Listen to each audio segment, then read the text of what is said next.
to the weekend, Mary. So we just had that quote there, the President of the United States saying that this is a waste, that they want to waste people's time. He's also said that this is a waste of time. Here's a letter that Epstein survivors sent to Congress yesterday, and I'm going to read from it. It says, several weeks ago, when a few brave survivors stood before you and recounted their harrowing stories, many of you were shaken to your core. We urge you, when you cast your vote, please do not forget the horror you felt that day. There is no middle ground here. There is no hiding behind party affiliation. The testimonies you heard are just a fraction of the unimaginable suffering endured by more than 1,000 victims alike. Just, to me, it just seems unconscionable that you would have the President of the United States saying to the reporters, saying to the country, but most importantly, saying to the survivors that looking into this and getting all the information out possible is a waste of time.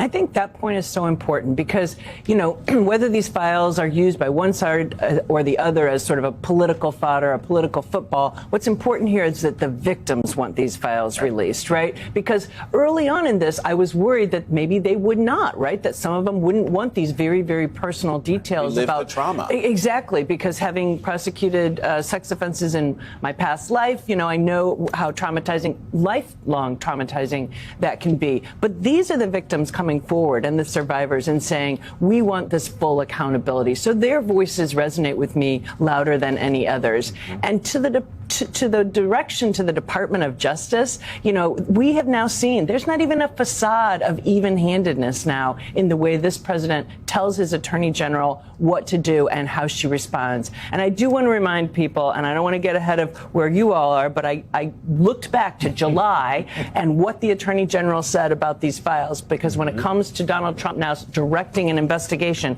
she said, quote, we did not uncover evidence that could predicate an investigation against uncharged third parties. Well, we've come full circle from that, haven't we? If now she thinks they're immediately something worth to investigate. And that's exactly right. And I think the thing that's really interesting here, in Laura, in this White House, where they're having this conversation and they are feel under siege. I've talked to a couple folks.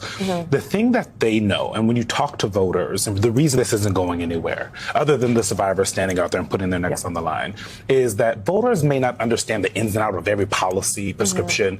What they understand is broken promises, right? They understand what corruption kind of feels and looks like, right? And so when you have a president that comes in office saying he's going to release all the files, when you have him running for 4 years during the Biden administration saying that something was there, then you have the now FBI director, the deputy FBI director, and the woman who is running who was the AG of this country saying that there was something here and they had to release it.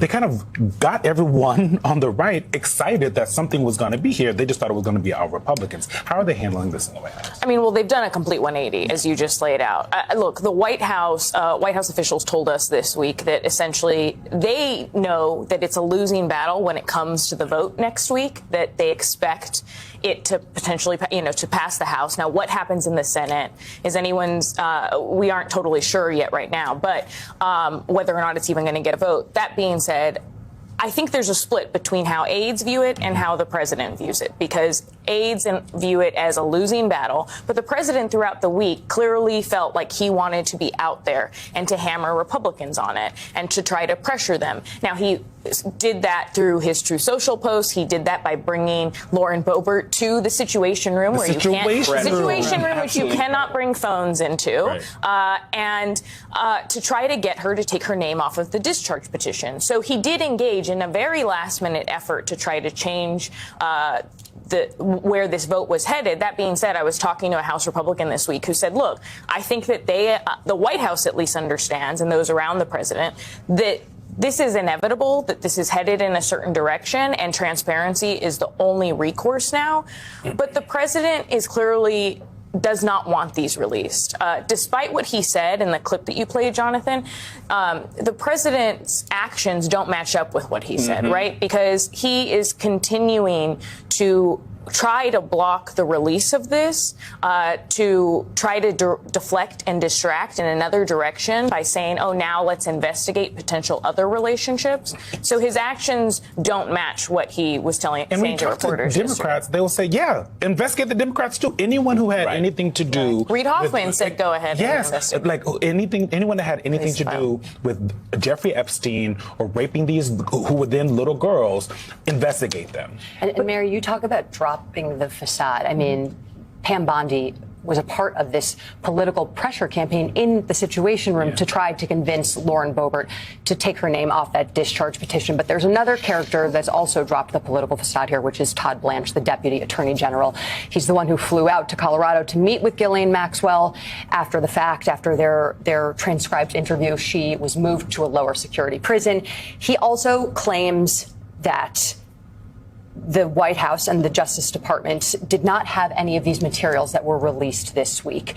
He responded in a post. When I interviewed Maxwell, law enforcement didn't have the materials Epstein's estate hid for years and only just provided to Congress.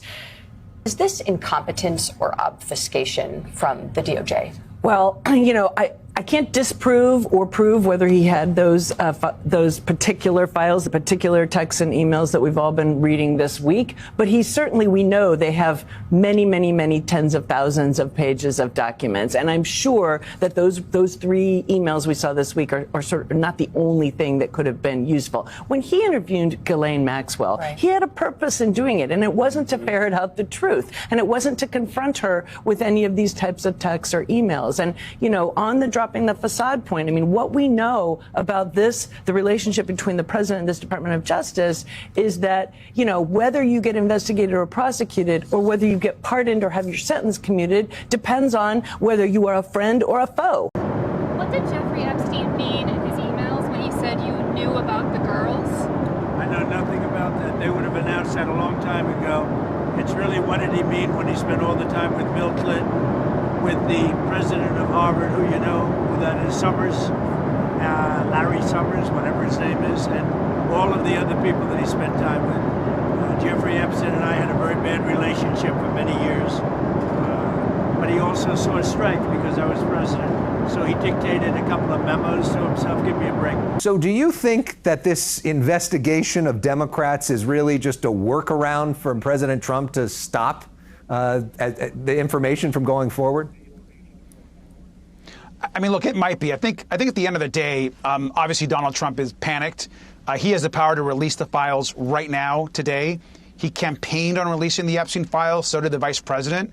And this idea that he has no interest now in actually getting the files to the public when the survivors and the victims of Epstein are demanding it is incredibly concerning. And every American should be concerned about the treatment now that Ghislaine Maxwell is getting, someone who did monstrous actions against girls and children at the time. And so all of this points back to the White House. And why is the president covering this up? And why is he now trying to deflect a real investigation from moving forward?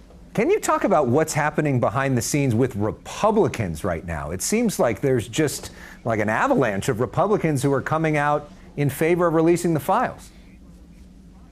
There is. There's been a bunch today, many of whom I've been talking to over the last week or so, and I've had many private conversations with many more. I think you're going to see a very strong number of Republicans vote with Democrats. It's going to be bipartisan, and then that bill will go to the Senate. And I think the number is going to be so strong, it's going to be very difficult for the Senate to also not advance the bill.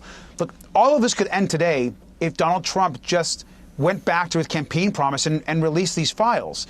And what's really disturbing is right now he's trying to deflect by cherry-picking this new investigation when we know very well that there have been hundreds of FBI agents that have worked to compile the Epstein files that currently sit at the Department of Justice. He's got to release those. Is there, though, potentially some problematic behavior on the Democratic side as you've investigated this? Absolutely. And I could care less if you're a Democrat, Republican, an independent, how powerful you are, how much money you have. If you have harmed women and girls, you need to be exposed, and there needs to be justice for the survivors. And I've been clear about that from day one. Whoever is in these files and the powerful men that abused at some point children in their lives need to be held accountable. This is a God, what a nasty surprise for Trump, eh? That this was going to happen to him all at once.